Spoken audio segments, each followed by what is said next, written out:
खबरों का सारथी। नमस्कार, स्वागत है आपका के न्यूज में। हूं आपके साथ विशाल पंडित। तो आप देख रहे हैं हमारा खास कार्यक्रम पलटी मार सन की ट्रंप। दुनिया के सबसे ताकतवर समझे जाने वाले देश अमेरिका के राष्ट्रपति डोनाल्ड ट्रंप इन दिनों लगातार मीडिया की सुर्खियों में बने हुए हैं। दरअसल दूसरे कार्यकाल में उनकी सनक और झूठ की पोल खुल रही है। अभी हाल ही में भारत पाक के बीच सीज फायर को लेकर उनके बयान चर्चा में रहे। उन्होंने कभी कुछ कहा तो कभी कुछ। बहरहाल पलटी मारने वाले उनके रिकॉर्ड पर देखिए खास पेश। अमेरिका के राष्ट्रपति डोनाल्ड ट्रंप दुनिया में चल रहे टैरिफ वॉर को लगातार बढ़ाते जा रहे हैं। इसके चक्कर में वो अपने देश तक की कंपनियों को धमकाने से बाज नहीं आ रहे। ताजा मामला एप्पल कंपनी से जुड़ा हुआ है। ट्रंप ने धमकी भरे अंदाज में कहा कि अगर कंपनी चीन या भारत में कहीं भी अपने प्लांट लगाती है तो वह कंपनी पर 25% की टैरिफ लगाए। ग्लोबल ट्रेड रिसर्च इनिशिएटिव की रिपोर्ट के अनुसार ट्रंप ने कहा कि अगर हम कंपनी पर टैरिफ लगाएंगे तो भी भारत में बना एप्पल आईफोन लागत के हिसाब से फायदेमंद रहेगा। रिपोर्ट के अनुसार 1000 अमेरिकी डॉलर कीमत वाले आईफोन की वैल्यू चेन में दर्जन भर देशों का योगदान होता है। एप्पल को इस मूल्य में सबसे ज्यादा हिस्सा $450 उसके ब्रांड सॉफ्टवेयर और डिजाइन के जरिए मिलता है।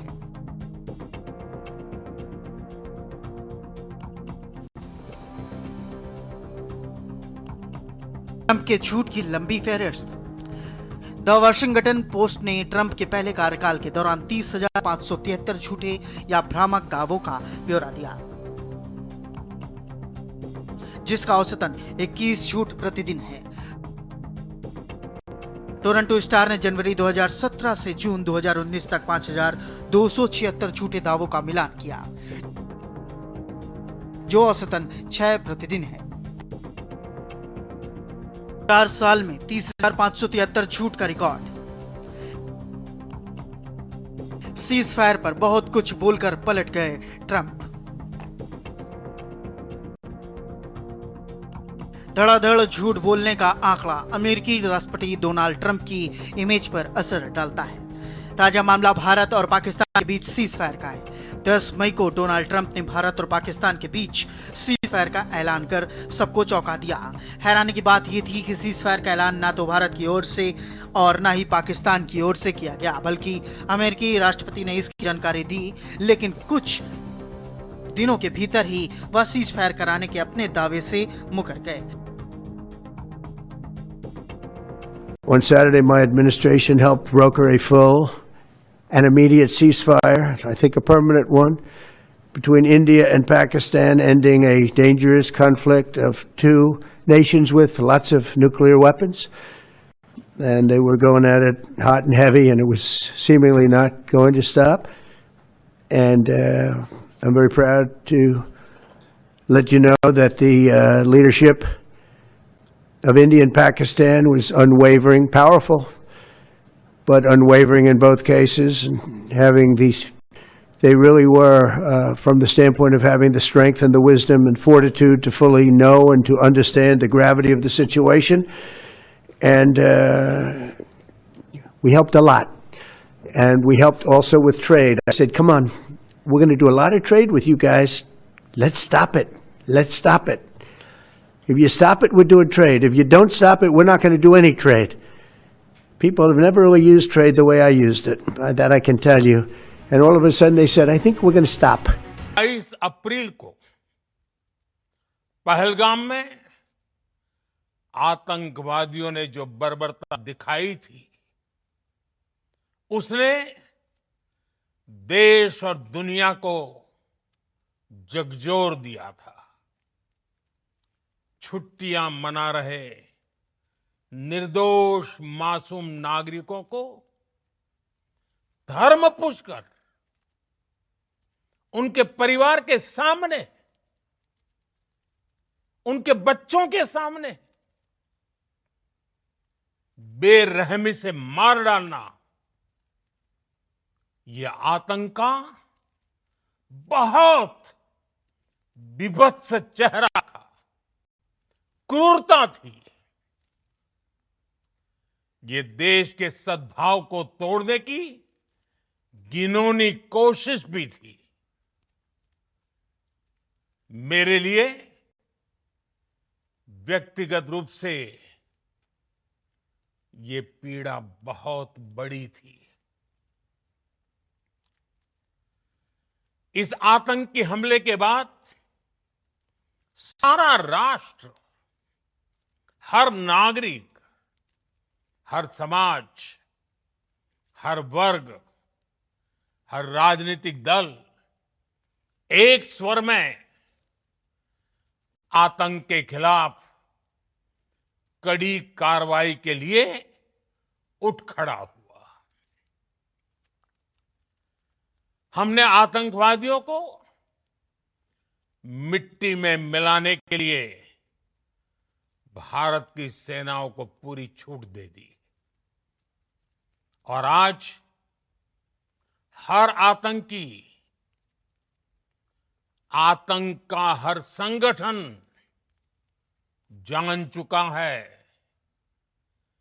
कि हमारी बहनों बेटियों के माथे से सिंदूर हटाने का अंजाम क्या होता है। वाशिंगटन पोस्ट की रिपोर्ट के मुताबिक ट्रंप ने 20 जनवरी को अमेरिकी राष्ट्रपति पद की शपथ ली थी। कार्यकाल के दौरान 100 दिन पूरा होने पर उन्होंने टाइम्स मैगजीन को एक इंटरव्यू दिया था। इस इंटरव्यू के बाद रिपोर्ट में बताया गया कि ट्रंप ने इस दौरान 32 ऐसे दावे किए थे जो पूरी तरीके से झूठे और भ्रामक थे। डोनाल्ड ट्रंप का राष्ट्रपति के तौर पर पहला कार्यकाल भी झूठ से भरा हुआ था। इसे लेकर वाशिंगटन पोस्ट ने एक रिपोर्ट जारी की थी। इस रिपोर्ट में बताया गया था कि ट्रंप ने अपने पहले कार्यकाल के दौरान दिसंबर 2017 से जनवरी 2021 के बीच 30,573 झूठ बोले थे। इस तरह उन्होंने रोजाना औसतन 21 झूठे दावे किए थे। हस्तक्षेप को लेके आपने कोई हस्तक्षेप, किसी किस्म का हस्तक्षेप कहीं नहीं था, कहीं मध्यस्थता नहीं थी। लेकिन जब विश्व में ऐसी चीज होती है तो अलग अलग लोग प्रयास करते हैं कि कुछ संदेश दें, कुछ कहें, कुछ पहुंचाएं। लेकिन जो कुछ भी हुआ है वो दोनों देशों के बीच में ही हुआ है। जब हमने जो एस्केलेट हुआ था मामला तो हमारे बीच का था, जब खत्म हुआ, समाप्त हुआ तो हमारे बीच का समाप्त हुआ। पाकिस्तान डीजीएमओ की ओर से पहल हुई, उन्होंने ये कहा कि इसको हम समाप्त करें। हमने कहा कि आप समाप्त करने के तैयार हैं तो कर लीजिए, 5 बजे समाप्त हो जाए। लेकिन सर आपकी पार्टी का विरोधाभासी स्टैंड है, क्योंकि बार बार आप चाहते हैं कि मैं जाऊं कि ना जाऊं डेलीगेशन के साथ। सीज फायर पर ट्रंप ने क्या क्या दावे किए। ट्रंप ने 10 मई को ऐलान किया था कि उन्होंने भारत और पाकिस्तान के बीच सीज फायर कराने में अहम भूमिका निभाई। उन्होंने कहा कि उनकी मध्यस्थता के कारण दोनों देश युद्ध से बचे, जिससे लाखों लोगों की जिंदगी बच सकी। 15 मई को ट्रंप ने अपने बयान से रखते हुए कहा कि मैंने ये कभी नहीं कहा कि मैंने मध्यस्थता करवाई। मैंने सिर्फ भारत और पाकिस्तान को युद्ध विराम तक पहुंचाने में मदद की। उनका यह स्पष्टीकरण तब आया जब भारत ने उनके दावे को खारिज किया।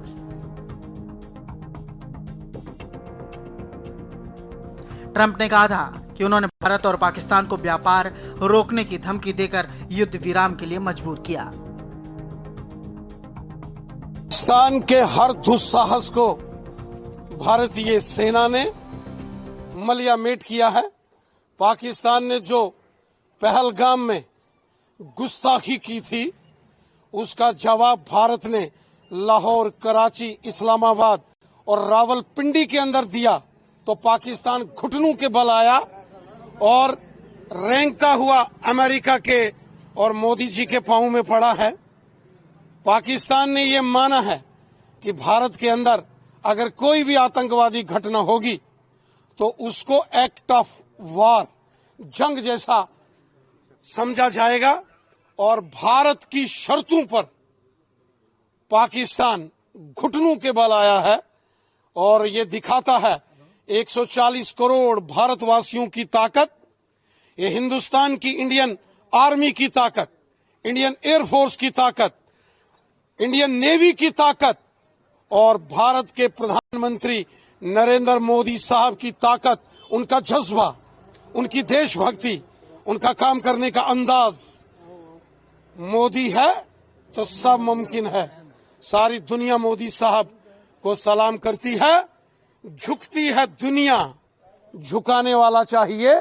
आज सारी दुनिया के सामने ये साबित हो गया कि प्रधानमंत्री मोदी साहब ने जिस प्रकार पाकिस्तान को घुटनों के बल लाया है, पाकिस्तान को सबक सिखाया है, न केवल एलओसी और इंटरनेशनल बॉर्डर पर, बल्कि लाहौर, कराची, इस्लामाबाद, रावलपिंडी में भी जब हिंदुस्तान की सेना और एयरफोर्स गरजी तो घुटनों के बल पाकिस्तान आया है। और आगे भी अगर पाकिस्तान गुस्ताखी करेगा तो उसका यही अंजाम होगा। पाकिस्तान की खुशकिस्मती है कि सीज फायर हो गया है, वरना दुनिया के नक्शे से पाकिस्तान को मिटाना था, पाकिस्तान को धुआं धुआं और धूल धूल में बदलना था। गवर्नमेंट ऑफ इंडिया के स्पोक्समैन की तरफ से जो भारत और पाकिस्तान के दरमियान दोबारा सीज फायर को कायम करने का जो ऐलान हुआ, उसका मैं दिल की गहराइयों से खैर मकदम करता हूं। देर आए दुरुस्त आए, 2-3 दिन पहले आया होता तो शायद जो खून खराबा हमें देखने को मिला, जो कीमती जानें हमने गंवाई, वो कीमती जानें आज महफूज होती। लेकिन चलिए, आखिरकार पाकिस्तान के डीजीएमओ ने फोन उठा के हमारे डीजीएमओ से बात करके दोबारा सीज फायर जम्मू कश्मीर और बाकी इलाकों में कायम किया। अब मौजूदा जम्मू कश्मीर की हुकूमत की अब जिम्मेदारी बनती है कि जहां जहां नुकसान हुआ है, नुकसान का हम मुआयना करें, असेसमेंट करें डैमेज, और उस नुकसान का जो है लोगों को हम रिलीफ पहुंचाना शुरू करें। जहां जहां लोग जख्मी हैं उनका ठीक तरह से इलाज हो, उन्हें भी गवर्नमेंट स्कीम के तहत रिलीफ मिले। और जैसे आज सुबह ऐलान हुआ है, जहां जहां कीमती जानें गई हैं उन लोगों को हम वापस नहीं ला सकते, लेकिन कम से कम उनके गम में शरीक होकर उन घरों को हम थोड़ा सा रिलीफ पहुंचाने का काम करेंगे। अब नुकसान बहुत हुआ है, नुकसान जम्मू शहर में हुआ है, लेकिन जम्मू शहर से बाहर अगर हम बात करें, पुंछ शहर को बहुत ज्यादा जो है डेवस्टेट किया हुआ है। कल रात को रजौरी में बहुत नुकसान हुआ, टंगधार पहले दिन से निशाना बना है। तो जैसे मैंने अभी कहा, डीसीज को वाज़िया हिदायत दी गई है कि वो फौरी तौर डैमेज का जो है फाइनल असेसमेंट करके वो असेसमेंट हम तक पहुंचाएं, ताकि हम इन घरों को रिलीफ जो है पहुंचाना शुरू करें। इसके साथ साथ कई दिनों से अब हवाई अड्डा हमारा बंद रहा है। उम्मीद करते हैं कि सीज फायर के बाद दोबारा हवाई अड्डा खुलेगा और हमारे जो यहाँ से हाजी हज करने के लिए जिनको निकलना था हम भेज नहीं पाए, इंशाल्लाह जैसे ही हवाई अड्डा खुल जाता है तो हम दोबारा हमारे अपने हाजियों को यहाँ से रवाना करना शुरू कर देंगे। वो हमने जो कीमती जानें गई हैं वहाँ पे हमने थोड़ा सा कॉम्पेंसेशन का ऐलान किया है, लेकिन उसके साथ साथ अब जहाँ लोग जख्मी हुए हैं उन्हें भी हमें मुआवजा देना होगा, कॉम्पेंसेशन देना होगा। और जैसे मैंने अभी कहा, जहाँ जहाँ प्रॉपर्टी का नुकसान हुआ है वहाँ। ट्रंप ने दक्षिण अफ्रीकी राष्ट्रपति को घेरा। व्हाइट हाउस में एक बार फिर इतिहास दोहराया गया। अमेरिकी राष्ट्रपति डोनाल्ड ट्रंप व्हाइट हाउस में दक्षिण अफ्रीका के राष्ट्रपति सिरिल रामाफोसा से भिड़ गए।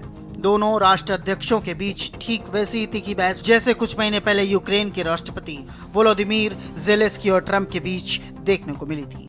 डोनाल्ड ट्रंप ने हाल ही में व्हाइट हाउस के ओवल ऑफिस में दक्षिण अफ्रीका के राष्ट्रपति सिरिल रामाफोसा को अश्वेता के कथित नरसंहार के लिए घेरा था। उन्होंने रामाफोसा को घेरने के लिए जिस तस्वीर और वीडियो का इस्तेमाल किया वो किसी और देश की निकली है।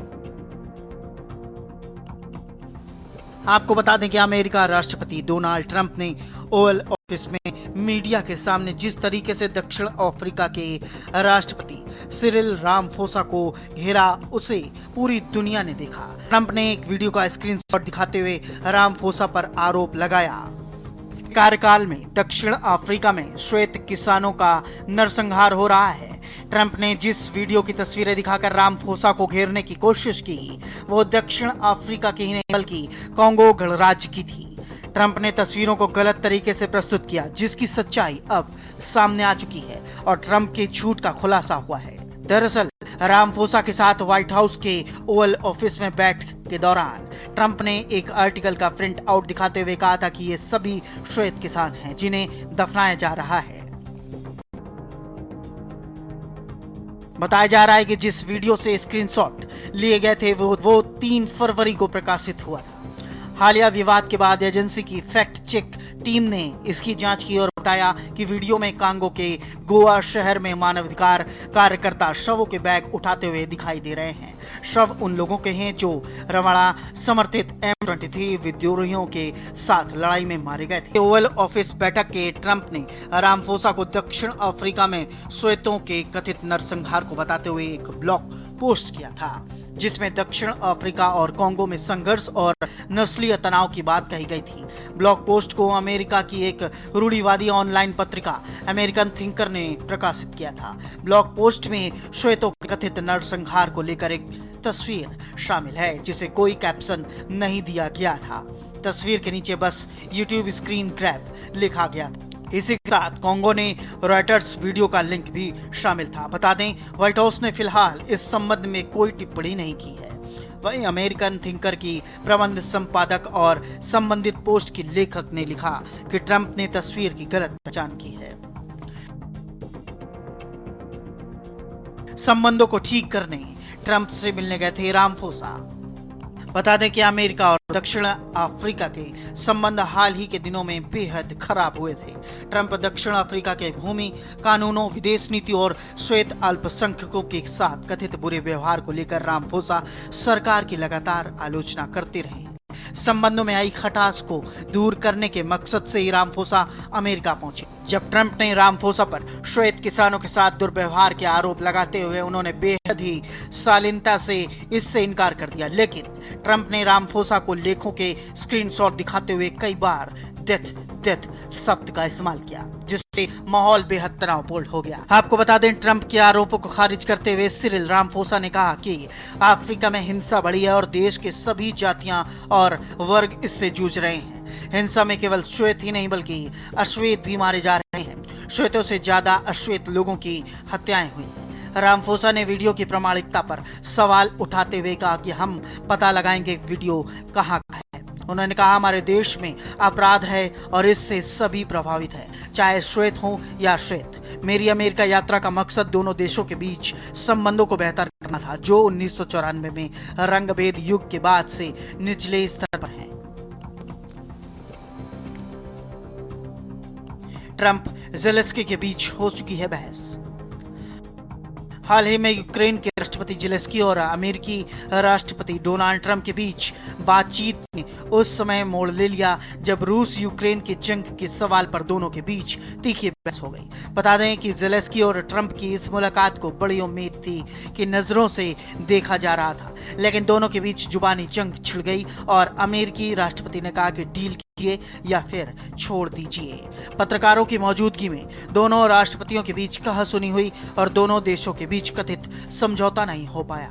माना जा रहा है कि समझौते रूस यूक्रेन के बीच संघर्ष विराम का रास्ता खोल सकता है, लेकिन विवाद के साथ खत्म हुई इस बातचीत ने ये उम्मीद फिलहाल खत्म कर दी। वहीं इससे पहले ट्रंप ने यह भी कहा था कि यूक्रेन के राष्ट्रपति ज़ेलेंस्की एक बहुत बड़ा समझौता करने अमेरिका आ रहे हैं। वहीं ट्रंप के इस ऐलान के पहले ज़ेलेंस्की ने अमेरिका के साथ खनिज समझौते की हामी भर दी। ट्रंप की सनक के किस्से और भी। बता दें कि राष्ट्रपति डोनाल्ड ट्रंप के किस्से कई हैं। ट्रंप ने एक संघीय न्यायाधीश की आलोचना की और वेनेजुएला के प्रवासियों के निर्वासन को रोकने के लिए उन्हें कट्टरपंथी वामपंथी कहा था। ट्रंप ने जज जेम्स बोसवर्थ के खिलाफ महाभियोग चलाने की मांग की और उन पर अमेरिका को खतरे में डालने का आरोप लगाया। ट्रंप ने ट्रुथ सोशल पर लिखा कि हमने देश के क्रूर, हिंसक और पागल अधिकारियों को नहीं चाहते, जिनमें से कई पागल हत्यारे हैं। ट्रंप प्रशासन पर वेनेजुएला के प्रवासियों को ले जाने वाले कई विमानों अल साल्वाडोर की जेलों में भेजकर बुशबर्ग के आदेशों की अनदेखी करने का आरोप लगाया गया है, जो अधिकारियों के हनन के लिए कुख्यात है। ट्रंप ने 1798 के विदेशी शत्रु अधिनियम को लागू किया, जो युद्ध के दौरान दुश्मन देश के नागरिकों को निशाना बनाने के लिए बनाया गया एक अस्पष्ट कानून है। रिपब्लिकन नियंत्रण कांग्रेस की ओर से बहुत कम प्रतिरोध के बावजूद न्यायालयों ने ट्रंप के कई कार्यकारी आदेशों को अवरुद्ध कर दिया, जिससे अधिकारियों का गुस्सा भड़क। अमेरिकी राष्ट्रपति डोनाल्ड ट्रंप 55 साल के बाद उसी रास्ते पर चल रहे हैं जिस पर 1970 के दशक में पूर्व राष्ट्रपति निक्सन चले। विशेषज्ञों के मुताबिक ट्रंप निक्सन की डॉक्ट्रिन से भी आगे बढ़कर सोच रहे हैं। ट्रंप का एक लक्ष्य रूस को चीन के सब्सिडियरी देश की श्रेणी से बाहर लाना हो सकता है। दुनिया में सबसे प्रभावशाली माने जाने वाले देश के राष्ट्रपति का कार्यकाल न केवल उस देश की नीतियों को प्रभावित करता है, बल्कि इसकी वैश्विक स्तर पर भी दूरगामी असर होता है। ये प्रभाव आर्थिक नीतियों से लेकर कूटनीतिक फैसलों तक होते हैं। बता दें कि 20 जनवरी को डोनाल्ड ट्रंप अमेरिका के 47वें राष्ट्रपति के रूप में अपने दूसरे कार्यकाल की शपथ ली थी। स्पेशल डेस्क, के न्यूज इंडिया।